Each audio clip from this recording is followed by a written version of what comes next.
तो demon emperor का और एक एपिसोड आ चुका है, पर उसके पहले जिन भी लोगों ने सब्सक्राइब नहीं किया है सब्सक्राइब कर लो, और जिन लोगों ने भी सब्सक्राइब कर रखा है सिर्फ उन्हीं लोगों को थैंक यू।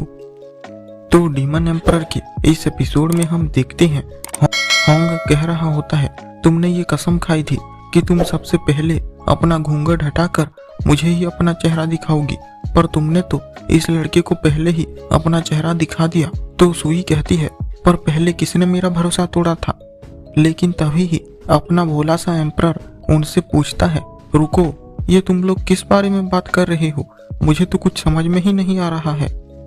और तुम उसे बस इसलिए मारना चाहती हो कि उसने मुझे अपना घूंघट हटाकर अपना चेहरा दिखा दिया है, और वो भले ही तुम्हारी बचपन की स्वीटहार्ट हो, पर तुम लोगों को उसका चेहरा देखने से थोड़ी ना रोक सकते हो। और तुम तो ऐसे भड़क रहे हो जैसे मैंने तुम्हारी बीवी चुरा ली हो। और होंग ये सुनने के बाद बहुत ज्यादा भड़क जाता है और उस पर सीधे ही अटैक कर देता है, और उसका एक बहुत ही बड़ा अटैक उन दोनों की तरफ आ रहा होता है, और वो अटैक एम्परर को लगने ही वाला होता है। लेकिन तभी सुई उसे उठाकर वहां से ले जाती है और उसे बचा लेती है। लेकिन एम्परर बचने के बाद सोच रहा होता है, अब तुम ये कैसा ड्रामा करने लगी हो। और फिर होंग कहता है, तुम देखो तो सही, ये लड़का तो तुम्हारे पीछे छुप रहा है और इसे तो तुम्हें बचाना पड़ रहा है। आखिर ये लड़का तुम्हारे लायक कैसे हो सकता है। तो सुई कहती है, तो क्या हुआ, पर मैं इसके साथ रहना चाहती हूँ, और वैसे भी हमारे टावर के सारे लड़के ऐसे ही होते हैं।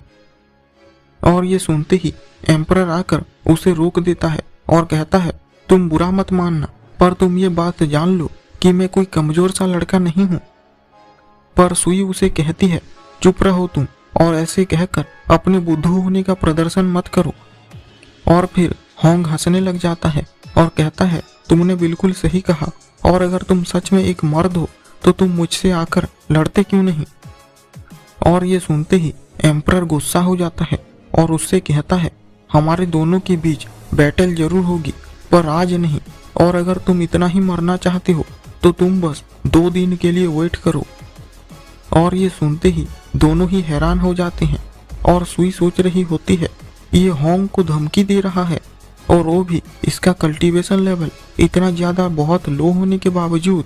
पर इसका कॉन्फिडेंस देखकर तो लगता है जैसे कि ये सच में उसे मार देगा। होंग कहता है, बहुत अच्छे लड़के, बहुत अच्छे, और तुम्हें कुछ दिन रुकने की जरूरत नहीं है, क्योंकि मैं तुम्हें आज ही मार दूंगा। और फिर उस पर अटैक करता है, लेकिन तभी सुई उसके सामने आ जाती है और वहां पर एक बहुत बड़ा ब्लास्ट होता है। और फिर हम देखते हैं कि होंग का हाथ पूरी तरह से जम चुका होता है और सुई के मुंह से भी खून निकल रहा होता है। और ये देखकर होंग कहता है, सच में क्या तुमने बस इस लड़के के लिए अपनी सीक्रेट टेक्निक को इस्तेमाल किया। और ये देखने के बाद वो और भी ज्यादा गुस्सा होने लगता है और कहता है, अब मुझे तुम रूथलेस होने के लिए ब्लेम मत करना। और फिर उसके माथे पर एक ड्रैगन का सिंबल आ जाता है, और फिर वो अपने मैजिक से एक बहुत ही बड़ा ड्रैगन बना लेता है, और उसके चारों तरफ की जमीन टूटने लग जाती है। और ये देखकर एम्परर अपने मन में कहता है, इसकी टेक्निक तो मेरी बॉडी रिफाइनिंग टेक्निक जैसी ही है, और वैसे तो मैं बॉडी रिफाइनिंग में इस लड़के से ज्यादा अच्छा हूँ, पर कल्टीवेशन में मैं थोड़ा इससे पीछे हो गया हूँ, इसलिए मुझे लड़ते वक्त थोड़ी मेहनत करनी पड़ेगी। लेकिन फिर से सुई उसके सामने आने लगती है।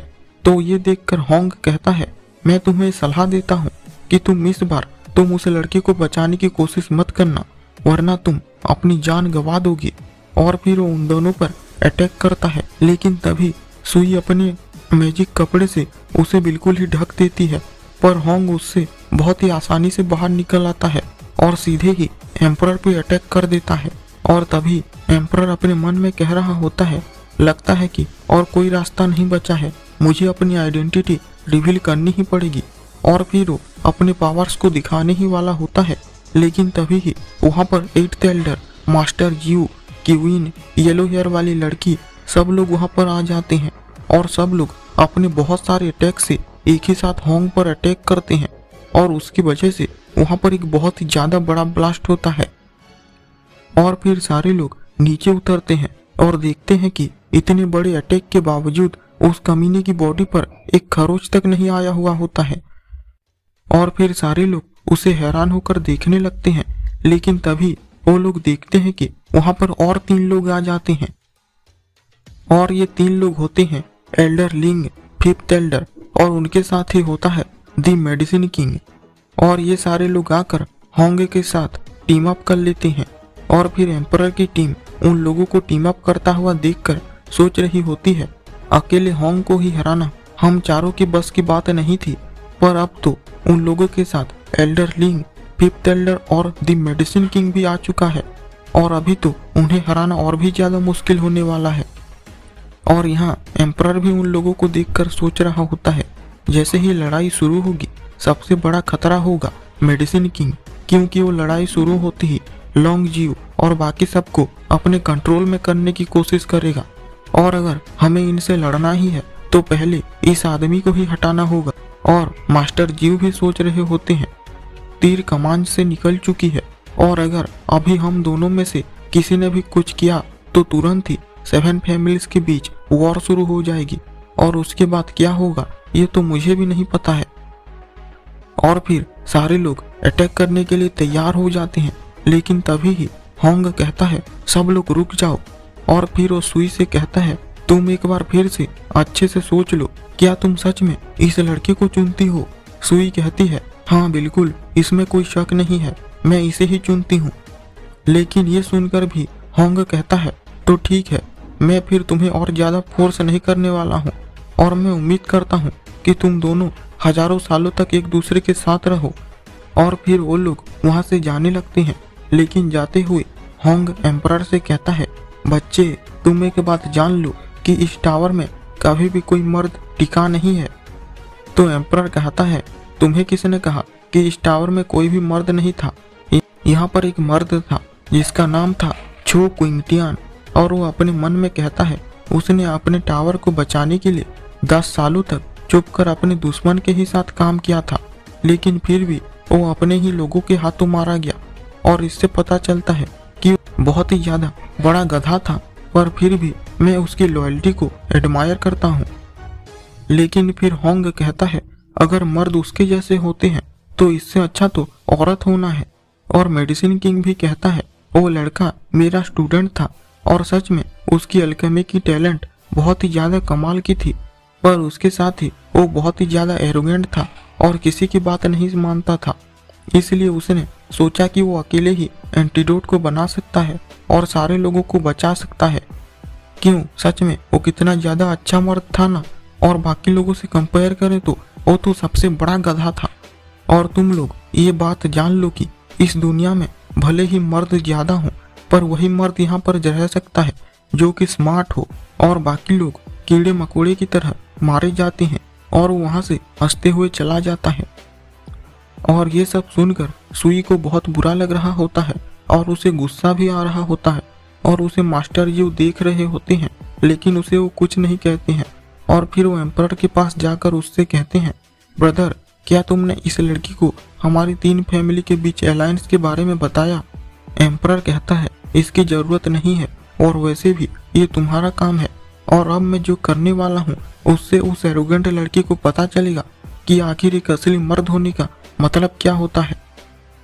और फिर हमें दिखाया जाता है कि मेडिसिन किंग पूछ रहा होता है, सेकेंड यंग मास्टर आपने उन लोगों को जाने क्यों दिया? हम तो अपनी ताकत के साथ उन लोगों को बहुत ही ज्यादा आसानी से धो सकते थे। तो उसके जवाब में होंग कहता है, तुम कितने बड़े बेवकूफ हो, और अगर हम उन्हें बड़ी ही आसानी से मार भी देते तो फिर उसके बाद क्या? हमारे इस काम से 7 फैमिलीज के बीच वॉर शुरू हो जाती, और अगर हम उस वॉर में जीत भी जाते तो भी हमारे लिए भी डेड एंड आ जाता। और तुम लोग भूलो मत कि इस हेवन के नीचे 7 फैमिलीज सिर्फ नहीं है, बल्कि उनके साथ दी 4 पिलर्स भी हैं। और शॉर्ट में कहा जाए तो होयो टावर तो वैसे भी खत्म होने वाला है, और किवी लॉन्ग पेविलियन और जियानहू मैंसन की बात करें तो अभी उनके साथ हमें कुछ करने की जरूरत नहीं है, क्योंकि वो लोग भी जल्दी खत्म हो जाएंगे। और फिर सब लोग उसे कहते हैं, सेकंड यंग मास्टर आप तो सच में बहुत ही ज्यादा समझदार हैं। और फिफ्थ एल्डर अपने मन में कह रहा होता है, तो हमारा पुराना दुश्मन किविनलॉन्ग पेविलियन भी इंपीरियल गेट का दुश्मन बन चुका है, और लॉन्ग जियो, तुम्हारे जल्दी ही बुरे दिन आने वाले हैं। और फिर हम देखते हैं एम्परर को, और वो एक जगह खड़ा होकर सोच रहा होता है, अगर उस होंग ने कल मुसीबत नहीं खड़ी की होती तो मैं अब भी सुई के साथ उस झोपड़े में रह रहा होता। पर जो भी हो, अब जल्दी ही फेस्टिवल शुरू होने वाला है, इसलिए मुझे जल्दी ही कुछ करना पड़ेगा और अभी उस प्यार भरी जिंदगी के बारे में सोचने का वक्त नहीं है। फिर वहाँ पर सुई आ जाती है और उसे देखकर एम्परर कहता है, हे सुई, तुम यहाँ क्या कर रही हो? लेकिन तभी ही सुई उसे अपने उस कपड़े में लपेट लेती है और उसे खींचते हुए ले जाती है। फिर वो दोनों एक जगह पर जाते हैं जहाँ पर डोंग पहले से खड़ा हुआ होता है और सुई एम्परर से कहती है, तुम मेरे ग्रैंडमा और मेरी फैमिली से मिल चुके हो, इसलिए अब बारी है कि मैं भी तुम्हारे फैमिली से मिलूं। पर ये बहुत ही ज्यादा लंबी जर्नी होने वाली है, इसलिए हम पहले तुम्हारे दोस्तों से मिलेंगे। और फिर उसे कहीं ले जाने लगती है और पीछे से उसे देखकर मिस डान सोच रही होती है, आखिर ओनर इस लड़की के साथ क्या कर रही है। और दूसरी तरफ डोंग भी सोच रहा होता है, मुझे जब यहाँ पर बुलाया गया मुझे लगा था कि हम इस टावर के साथ कुछ सेटलमेंट करने वाले हैं, पर मुझे तो अब पता चला है कि इतनी सुबह मुझे उठाकर इसलिए लाया गया है। पर अभी तो उन दोनों को एक दूसरे का हाथ इतने प्यार से पकड़ा हुआ देखकर मैं सदमे में चला गया हूँ कि आखिर ये थर्ड रेट फैमिली का लड़का दुनिया की सबसे खूबसूरत औरत को कैसे पटा सकता है। और फिर वो अपने सिस्टर से भी कहता है, मैंने तुम्हें बोला था ना कि तुम्हें कुछ जल्दी करना होगा, और देखो अभी तो तुम्हारे पास कोई मौका भी नहीं बचा है। तो उसकी सिस्टर कहती है, पर मुझे क्या पता था कि इस लड़की की सेटिंग ओनर के साथ ही हो जाएगी। फिर मिस डान भी सोच रही होती है, जब मैं पहली बार एक लड़के को प्यार करने लगी थी तभी ही मेरे मास्टर ने मुझे उससे छीन लिया। और फिर वो तीनों ही बहुत ज्यादा उदास हो जाते हैं। फिर वो लोग एक घर में जाते हैं जहाँ पर सुई और एम्परर पहले से ही बैठे हुए होते हैं, और फिर वो लोग भी उनके साथ बैठ जाते हैं। लेकिन तभी सुई को एम्परर का इतना ध्यान रखता हुआ देखकर फिर से वो दोनों उदास हो जाते हैं।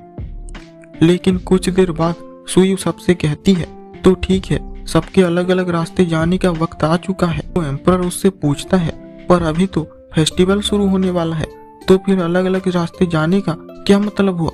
लेकिन सुई उन लोगों को एक जगह पर ले जाती है जहाँ पर एक गाड़ी होती है और वहाँ पर किविन और येलो हेयर वाली लड़की उनका इंतजार कर रही होती है। लेकिन फिर तभी अचानक से ही सुई कहती है, तुम सारे लोग जल्दी से आज रात को ही यहाँ से निकल जाओ और फिर कभी भी वापस मत आना। और ये सुनकर सब लोग हैरान हो जाते हैं और इसी के साथ ही ये एपिसोड एंड हो जाता है।